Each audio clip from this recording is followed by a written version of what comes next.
So guys, I'm literally watching Bitcoin do an all-time high this very second.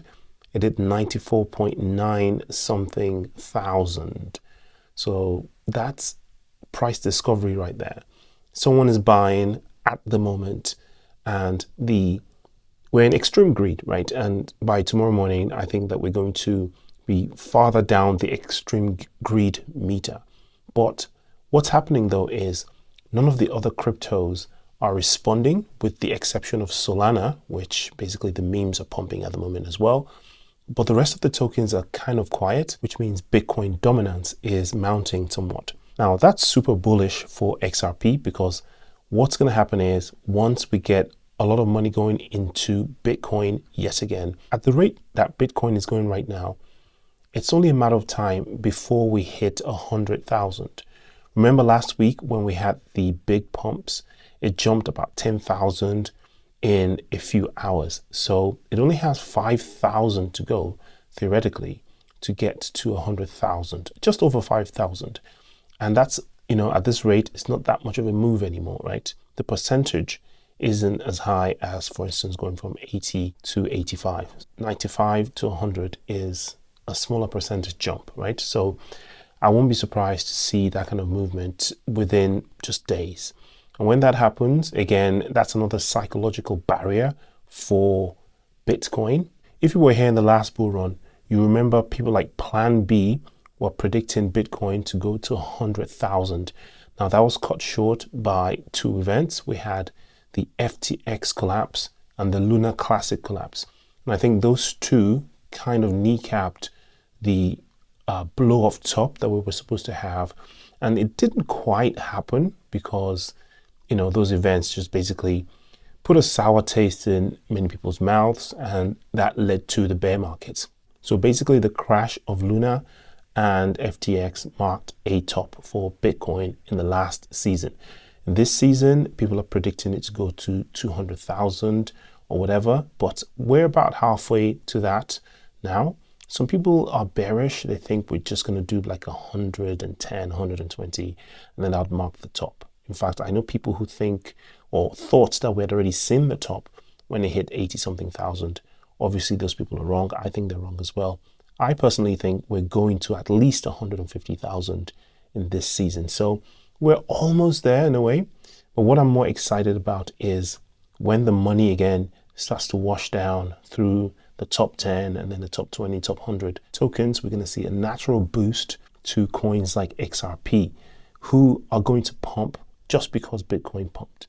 Also, of course, we have its own catalysts. I'm talking about the XRP token now, that are going to pump regardless of what Bitcoin does in the short to medium term. I've noticed also that the FUD machine got switched on slightly with XRP, with little bits of negative news that were put into the system. For whatever reason, Michael Saylor came out talking nonsense about XRP. Now, he doesn't like XRP. He doesn't hold XRP. He holds Bitcoin. We all know that he's a maximalist, right? But why does he feel the need to talk about XRP? Why did he not talk about Solana? Why did he not talk about Dogecoin? Why did he not talk about Cardano or any of those other coins that are pumping? I know that he thinks all altcoins are rubbish, right? He believes in Bitcoin and Bitcoin alone. But I remember him not being extremely negative about ETH some time ago. But why now? Why has he not spoken about the lawsuit, the SEC versus Ripple? Why did he not speak about any of that when that was going on to offer some kind of support? Because, Ripple was fighting the fight for the entire crypto industry. Kind of makes you wonder if somewhere in the back of his mind, he actually wanted Ripple to lose the case so that, that could damage all the altcoins so that his Bitcoin maximalism can be vindicated, right? And that would also mean that his bags would pump even harder, wouldn't it? Anyway, we shouldn't be listening to, big capitalist elite people. We should be listening to our own research.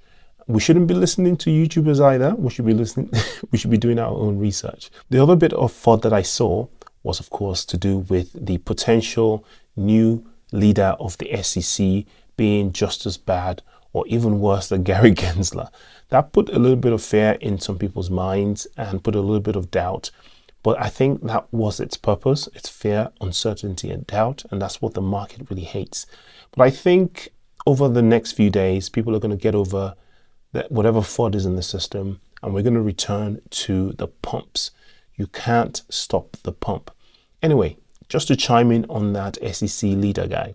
Now, if he were to be appointed, for instance, and he started to go the wrong direction, the solution is as simple as a phone call to Trump himself from one of the boys or girls on the board of Ripple, and he'll be fired. Remember, Trump doesn't have any qualms about firing people. In his last administration, there were lots of people that were fired, and fired, position filled, and then fired again. He's not one of these people that is going to just let things run just because, oh, it doesn't look nice if you fire this person. If he feels like he wants to fire someone, he will go ahead and fire that person. So I'm not particularly worried. I think this is just a bit of FUD.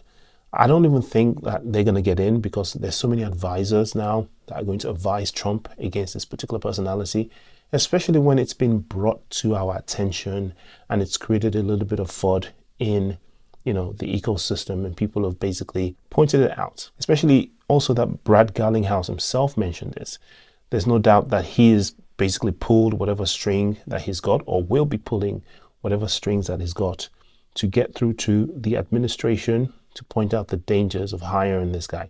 Heck, even putting this in the news in the first place is probably a way of bringing it to the attention of the administration indirectly without having to pull any strings or make any direct calls. Okay, so there are people on the board who can handle that. Brad Garlinghouse himself, if indeed he's going to be working in the White House with Hoskinson or whatever, then they can point this out, basically. They won't just be there to do, manual labor or whatever. They'll also be there as advisors to point out that cryptocurrency innovation in the United States was stifled by the actions of the SEC and the former, when he leaves, leader Gary Gensler. So rest assured, that situation is going to be dealt with. I think it's just a little bit of FUD. What do we have to look forward to in the next few days? More XRP pumps. We've been holding over $1 for a few days now. That is really bullish for XRP. It means we've found a new support. And unless something drastic happens, I think that this is the new support. And the only way is up from here. No financial advice, your own research. And I'm going to get some hot tea because it's freezing in London. Peace.